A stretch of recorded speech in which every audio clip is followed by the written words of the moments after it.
Welcome to line with Aayra. तो बच्चों आज हम लोग अपनी प्लेलिस्ट का सेकंड पार्ट पढ़ने जा रहे हैं जो है इसमें आज मैं पढ़ाऊंगी sp2 hybridization and sp hybridization. sp3 hybridization की एक्सप्लेनेशन मैं दे चुकी हूँ और अब जो आज की वीडियो में sp2 एंड sp हाइब्रिडाइजेशन की बात करेंगे। तो बच्चों जो sp2 हाइब्रिडाइजेशन है उसमें 1s और 2p ऑर्बिटल्स मिलकर 3 sp2 हाइब्रिडाइज्ड ऑर्बिटल बनाते हैं। जैसे इसका एक टोटल 3 है तो 3 ही उन्होंने हाइब्रिड ऑर्बिटल बनाए हैं sp2। ठीक है, उसके बाद बच्चों इसकी जो अगर हम लोग इसकी डायग्राम स्ट्रक्चरली इसकी बात करें तो ये अब एक हमारा s ऑर्बिटल है, ये हमारा px ऑर्बिटल है, ये हमारा py ऑर्बिटल है और ये हमारा px ऑर्बिटल है।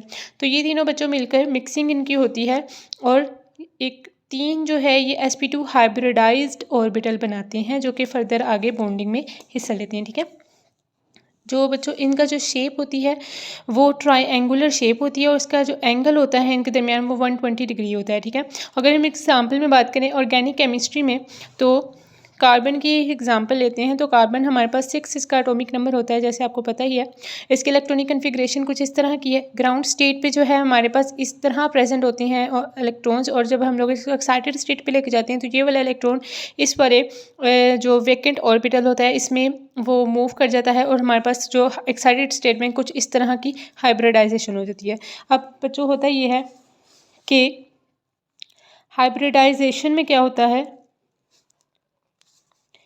जो ये 3 हमारे पास ऑर्बिटल हैं, ये वाले 3 ऑर्बिटल, ये तीनों मिलकर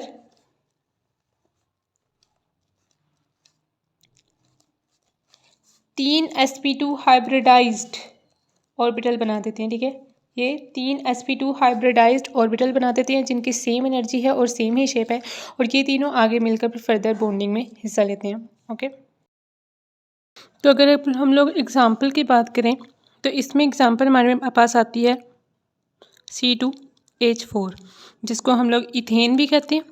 ठीक है, जिसका जो स्ट्रक्चर होता है कुछ इस तरह से होता है। ठीक है, तो इसकी हाइब्रिडाइजेशन जो है हम लोग करते हैं। अब अभी तो इसमें ये होता है कि जो हमारे पास कार्बन होता है हाइब्रिडाइज्ड कार्बन, ये वाले 2 हाइब्रिडाइज्ड कार्बन जो है आपस में मिलके बॉन्ड बनाते हैं। तो कुछ हाइब्रिडाइज्ड कार्बन का जो स्ट्रक्चर होता है वो कुछ इस तरह से होता है।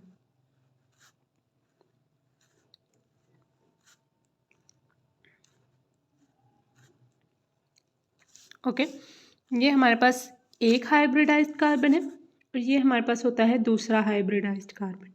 ठीक है,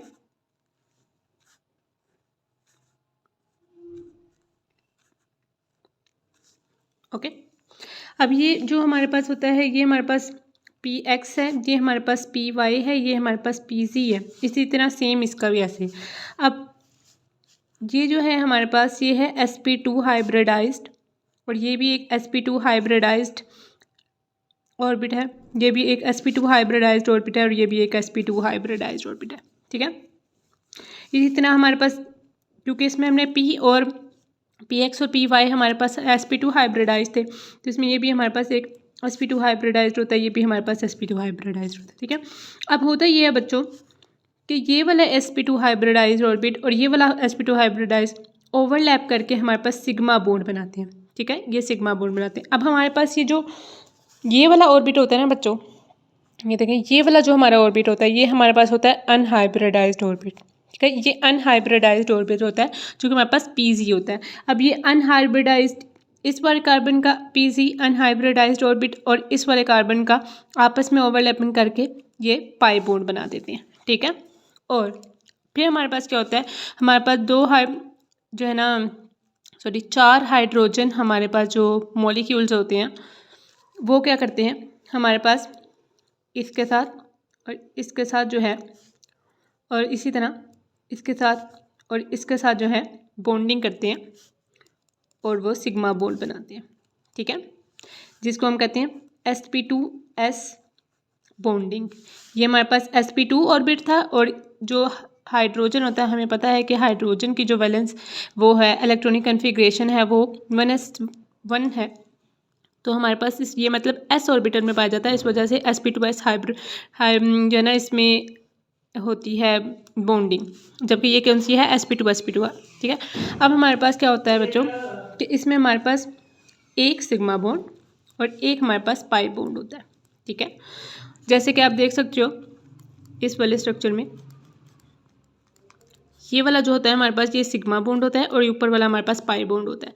तो एक में जिसमें हमारे पास सिग्मा बॉन्ड हो और दूसरा हमारे पास पाई बॉन्ड हो तो ये हमारे पास कौन सी हाइब्रिडाइज होती है, ये हमारे पास sp2 हाइब्रिडाइजेशन होती है। ओके, ये बातें हैं आपको याद रखनी चाहिए। और इसका जो हमारे पास बच्चों जो इसका अगर हम लोग स्ट्रक्चर बनाने की कोशिश करें इथेन का, तो वो ओपनली तो इस तरह का है और जब इनकी शेप बनती है तो वो कुछ इस तरह की शेप होती है कि ट्रायंगुलर शेप होती है और 120 डिग्री सेल्सियस उनका जो है एंगल होता है। जैसे कि आप कह सकते हो कि इन दोनों के दरमियान जो हमारे पास एंगल है वो 120 डिग्री है। ओके, ये थे हमारे पास sp2 हाइब्रिडाइजेशन की एक एग्जांपल ऑर्गेनिक केमिस्ट्री। अगर हम लोग इनऑर्गेनिक मॉलिक्यूल में बात करें जैसे कि हम लोग BF3 भी बात करते हैं, ये भी हमारे पास बच्चों sp2 हाइब्रिडाइजेशन शो करता है। sp2 हाइब्रिडाइजेशन तो ये कैसे करता है हम इसके जो है ना देख लेते हैं। जो हमारे पास बच्चों बोरोन होता है, बोरोन हमें पता है कि ये हमारे पास थर्ड ग्रुप का एलिमेंट है, ठीक है। ये हमारे पास थर्ड ग्रुप का एलिमेंट है। इसकी हाइब्रिडाइजेशन हमारे पास और इसका एटॉमिक नंबर होता है 5। इसकी जो इलेक्ट्रॉनिक कन्फिग्रेशन है वो है 1s2 2s2 2p1, ठीक है। 5 पूरे हो गए। अगर ग्राउंड स्टेट में देखा जाए तो ग्राउंड स्टेट में कुछ हमारे पास इस तरह की इसकी इलेक्ट्रॉनिक कन्फिग्रेशन और इसकी सेटलमेंट होती है यूं, ये हमारे पास ग्राउंड स्टेट में होता है। अब हमारे पास एक्साइटेड स्टेट में क्या होता है कि ये वाला जो इलेक्ट्रॉन होता है वो इधर मूव कर जाता है, तो हमारे पास जो है कुछ इस तरह की जो है स्ट्रक्चर बनता है, कुछ इस तरह का स्ट्रक्चर बनता है। अब बच्चों क्या होता है ये वाले 3 ऑर्बिटल मिलकर एक s और 2 p ऑर्बिटल मिलकर जो है 3 sp2 हाइब्रिडाइज्ड ऑर्बिटल बनाते हैं। अच्छा बच्चों, हाइब्रिडाइजेशन ज़रूरी क्यों है ये मैं आपको पहले भी बता चुकी हूँ, मैं आपको फिर बता देती हूँ कि हमारे पास सेम शेप के और सेम एनर्जी के हमारे पास ऑर्बिटल आ जाते हैं। तो बॉन्डिंग जब हम लोग देखते हैं बॉन्डिंग हमारे पास सेम होती है किसी दूसरे मॉलिक्यूल के साथ। अगर फॉर एग्जांपल अब देखें कि अगर डिफरेंट एनर्जी होगी और डिफरेंट शेप होगी तो अगर हमारा s जो ऑर्बिटल है अगर वो बॉन्ड बनाएगा किसी और मॉलिक्यूल के साथ तो उसकी शेप कुछ और होगी। और अगर हमारा जो पाई बॉन्ड होता है या आप p ऑर्बिटल कह सकते हो, p ऑर्बिटल अगर किसी दूसरे एटम के साथ बॉन्डिंग करेगा और न्यू मॉलिक्यूल आएगा तो उसकी शेप अलग होनी चाहिए। अगर हम लोग स्ट्रक्चरली देखें उसकी शेप जो है अलग होनी चाहिए। अगर हम लोग जो है इसको प्रैक्टिकली देखें तो, लेकिन ऐसा नहीं होता। हम लोग देखा कि जो 2 बॉन्ड हैं जो भी एक मॉलिक्यूल दूसरे एक एटम दूसरे एटम से बनाता है वो दोनों बॉन्ड जो होते हैं वो सेम टाइप के होते हैं। से तो वो सेम टाइप के किस तरह होते हैं, वो हाइब्रिडाइजेशन की वजह से हो सकते हैं, ठीक है। इसको मैं एक आपको ईजीली करके समझाने की कोशिश करती हूँ कि अगर हमारे पास जैसे कार्बन की आप एग्जाम्पल लो, कार्बन की अगर आप एग्जाम्पल लो तो इसमें हमारे पास जो है एक्साइटेड स्टेट में जो कार्बन होता है हमारे पास वो कुछ इस तरह से होता है, ठीक है। अगर हमारे पास जैसे कि CH4 है, ठीक है, CH4 हमारे पास एक मॉलिक्यूल है जो हम लोगों ने बनाना है। तो अब क्या होगा कि ये CH4 अगर अनहाइब्रिडाइज्ड ऑर्बिटल हमारे साथ यहाँ पे आके यहाँ पे आके उससे अगर हाइड्रोजन अटैच होगा तो इन तीनों का जो बॉन्ड होगा इससे डिफरेंट होना चाहिए, है ना। अगर आप गौर करो क्योंकि इसकी एनर्जी चेंज है, इसकी शेप चेंज है P से, तो इनका बॉन्ड भी चेंज होना चाहिए। लेकिन ऐसा नहीं होता। जब हम लोग स्ट्रक्चर बनाते हैं तो जो इथेन है उनके जो चारों बॉन्ड हाइड्रोजन के साथ लगे हैं वो सेम एनर्जी के और सेम शेप के होते हैं। ऐसा कैसे हो सकता है? ऐसा पॉसिबल होता है हाइब्रिडाइजेशन प्रोसेस की वजह से। हम लोग क्या करते हैं अपने कार्बन एटम की हाइब्रिडाइजेशन करवाते हैं इसकी, तो फिर ये 4 जो है हमारे पास क्या होते हैं हाइब्रिडाइज्ड ऑर्बिटल बन जाते हैं। हाइब्रिडाइज्ड ऑर्बिटल बन जाते हैं इसका मतलब क्या है कि डीजनरेट ऑर्बिटल जिनकी सेम एनर्जी है सेम शेप है। तो अब आके अगर हमारे साथ हाइड्रोजन जो है इसके साथ बॉन्ड बनाएगा, तो ये सारे जो हाइड्रोजन है वो सेम टाइप का ही बॉन्ड क्रिएट करेंगे, जिनकी बॉन्ड लेंथ सेम होगी, जिनकी शेप जो है वो भी इक्वल होगी। Got it. तो इस वजह से ही हम लोग हाइब्रिडाइजेशन करते हैं बेसिकली। ओके, तो अब हम लोग बात करते हैं, इस हिस्से को आप स्किप कर दें। अब हम बात करते हैं अपने BF3 की। BF3 में हम लोग क्या करते हैं, अब हम लोगों ने बोरोन या बोरोन के साथ हम लोगों ने 3 फ्लोराइड के जो एटम हैं वो हम लोगों ने बॉन्ड उनका बनाना है। तो हम लोग क्या करेंगे, सबसे पहले अपने बोरोन की हाइब्रिडाइजेशन करवा देंगे। अब हम लोगों ने बोरोन की हाइब्रिडाइजेशन करवा दी। अब ये क्या होगा, अब ये हमारे पास 3 हाइब्रिडाइज्ड ऑर्बिटल जो हैं बोरोन के हम बना चुके हैं, जिसके साथ हमारे पास फ्लोरीन जो है आके बॉन्ड बनाएगा और BF3 का जो मॉलिक्यूल है वो हमारे पास एग्जिस्ट होगा। ओके, अब हमारे पास बॉन्डिंग कैसे होगी इसकी मैं बताती हूँ आपको। फ्लोरीन की जैसे देखें, फ्लोरीन हमारे पास जो है ना हैलोजन एलिमेंट है, और इसकी हाइब्रिड जो इलेक्ट्रॉनिक कन्फिग्रेशन होती है वो होती है 1s2 2s2 2p5। ठीक है, तो इसका मतलब ये है, अगर इसको हम लोग देखें इस तरह, तो वो कुछ इस तरह का जो है इसमें प्रेजेंट होता है। अब ये वाले हमारे पास दोनों पेयर इलेक्ट्रॉन के मौजूद हैं, इसमें भी पेयर मौजूद हैं, इसमें मौजूद हैं, इसमें मौजूद है। मतलब कि इसका मतलब क्या है कि ये चारों जो हैं ये तो फिल हैं फुल, और ये चारों बॉन्डिंग में हिस्सा नहीं ले सकते। अब ये एक जो है मतलब PZ जो हमारे पास ऑर्बिटल है ये हमारे पास वेकेंट है, उसमें एक इलेक्ट्रॉन की कमी है। अब यही वाला जो एक इलेक्ट्रॉन है जाके ये हमारे पास जो 3 हम लोगों ने बोरोन के हाइब्रिडाइज्ड ऑर्बिटल बनाए थे, यही वाला जो है 3 अगर हम लोग कर ले, फ्लोरीन के एटम आप 3 कर लो, एक में एक है तो 3 में जाहिर सी बात है 3 वेकेंट होंगे। तो अब ये वाला जो PZ हमारे पास ऑर्बिटल है ये जाके जो है इसके साथ बॉन्डिंग कर देगा। Okay, got it. तो इसकी जो हमारे पास शेप आएगी बच्चों वो कुछ इस तरह की शेप होगी। ये हमारे पास बोरोन था, ठीक है, जिसमें हमारे पास ये 3 हमारे पास और जो है ना हाइब्रिडाइज्ड ऑर्बिटल प्रेजेंट थे। अब PZ की शेप हमारे पास किस तरह होती है, PZ की हमारे पास शेप कुछ इस तरह की होती है।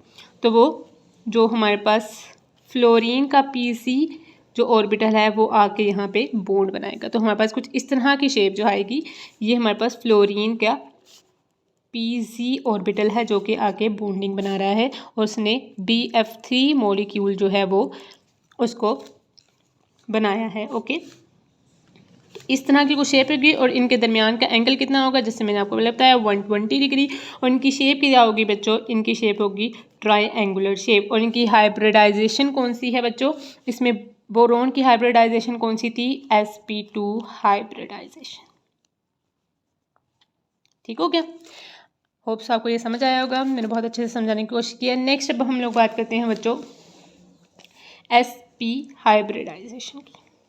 ठीक हो गया, sp हाइब्रिडाइजेशन की बात करें अगर, तो इसमें हमारे पास क्या होता है, एक S और एक P हमारे पास मिलके 2 sp हाइब्रिडाइज्ड ऑर्बिटल बनाते हैं, जिनकी क्या होती है, सेम एनर्जी होती है और सेम शेप होती है।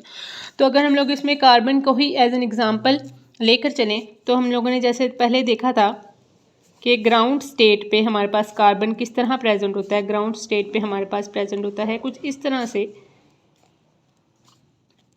ठीक है। और एक्साइटेड स्टेट पे क्या होता है, ये वाला इलेक्ट्रॉन जाके इधर जंप कर जाता है, देन हमारे पास कुछ इस तरह की जो है स्ट्रक्चर आ जाता है। ओके, अब यहाँ पे क्या होता है बच्चों, ये वाला S और ये वाला PX, ये 2 ऑर्बिटल मिलकर क्या करेंगे, 2 sp हाइब्रिडाइज्ड ऑर्बिटल जो है वो बनाएंगे। ठीक हो गया।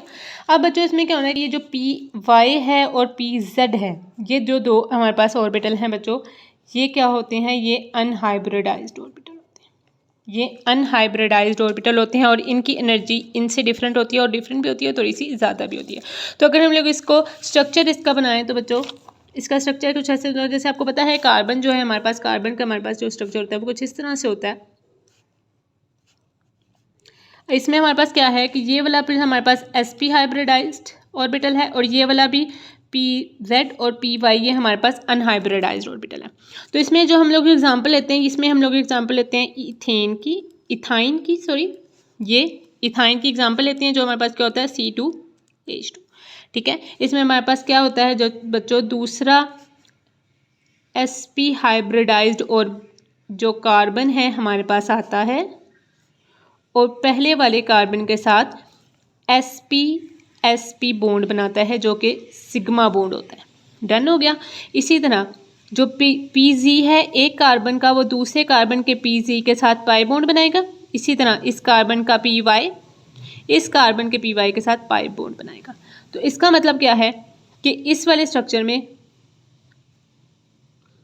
एक हमारे पास सिग्मा बॉन्ड है और दो हमारे पास पाई बॉन्ड। ये देखें, एक हमारे पास सिग्मा बॉन्ड है और ये वाले दो हमारे पास पाई बॉन्ड है। ठीक हो गया। तो sp हाइब्रिडाइजेशन में बच्चों क्या होता है, sp हाइब्रिडाइजेशन में एक हमारे पास सिग्मा बॉन्ड होता है और हमारे पास दो पाई बॉन्ड होते हैं। ठीक हो गया। ये हमारे पास है sp हाइब्रिडाइजेशन की निशानी। देन हमारे पास क्या होता है, जब हमारे पास दो हाइड्रोजन के एटम मौजूद हैं, अब हमारे पास क्या होगा, एक हाइड्रोजन का एटम इधर आएगा, दूसरा हाइड्रोजन का एटम इधर आके हमारे पास बॉन्ड बनाएगा। कौन सा बॉन्ड, s बॉन्ड। क्योंकि हमें बताया बच्चों, ये मैंने आपको बताया कि ये वाला जो हमारे पास ऑर्बिटल था ना कार्बन का, ये हमारे पास sp ऑर्बिटल था। ये भी हमारे पास क्या था, sp ऑर्बिटल था। डन हो गया ना। अब ये sp और ये वाला s मिलकर कौन सा बॉन्ड बनाएंगे, sps ऑर्बिटल। और जबकि ये वाला sp और ये वाला sp मिलकर कौन सा बॉन्ड बना रहे हैं, sp बॉन्ड। ठीक हो गया। ये हमारे पास थी बच्चों इथाइन की एग्जाम्पल। ठीक हो गया। और इसमें जो हमारे पास क्या होता है, इसमें हमारे पास शेप कौन सी होती है, इसमें हमारे पास very simple shape, linear shape होती है। और इसका एंगल कौन सा होता है, इसका एंगल होता है 180। ये देखें, अगर हम लोग अनहाइब्रिडाइज्ड ऑर्बिटल को ज़रा साइड पे करके अपने स्ट्रक्चर को समझने की कोशिश करते हैं कि 180 एंगल और लीनियर शेप इसके किस तरह है। तो ये देखें बच्चों, क्योंकि हम लोगों ने सिर्फ बॉन्डिंग की बात कर रहे हैं, जो बॉन्डिंग में हमारे जो ऑर्बिटल हैं, जो हमारे बच्चे हैं वो हिस्सा ले रहे हैं, वो हमारे ऑर्बिटल सिर्फ ये वाले हैं जो बॉन्डिंग में हिस्सा ले रहे हैं।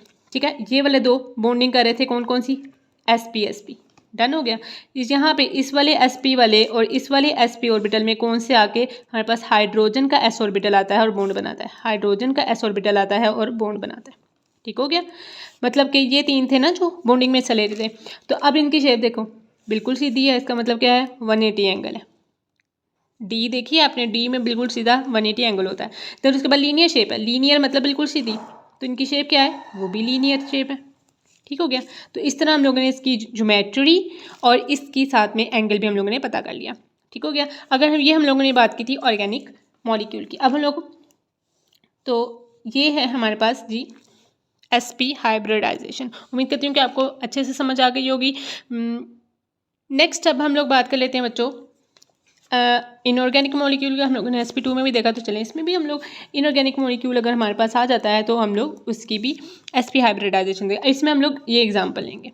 ठीक है बच्चों। अभी इसमें हम लोगों ने बेरिलियम लेना है। बेरिलियम जैसे मैं बताया, ये ग्रुप 2 का एलिमेंट है, ग्रुप 2 का एलिमेंट है और इसका जो एटॉमिक नंबर होता है वो होता है 4। तो इसकी इलेक्ट्रॉनिक कन्फिग्रेशन बच्चों क्या होगी, इसकी इलेक्ट्रॉनिक कन्फिग्रेशन 1s2 2s2 4 पूरे। तो इसकी अगर हम लोग ग्राउंड स्टेट में देखें तो इसकी ग्राउंड स्टेट में कुछ इस तरह की जो है, ग्राउंड स्टेट में कुछ इस तरह के हमारे पास प्रेजेंट है।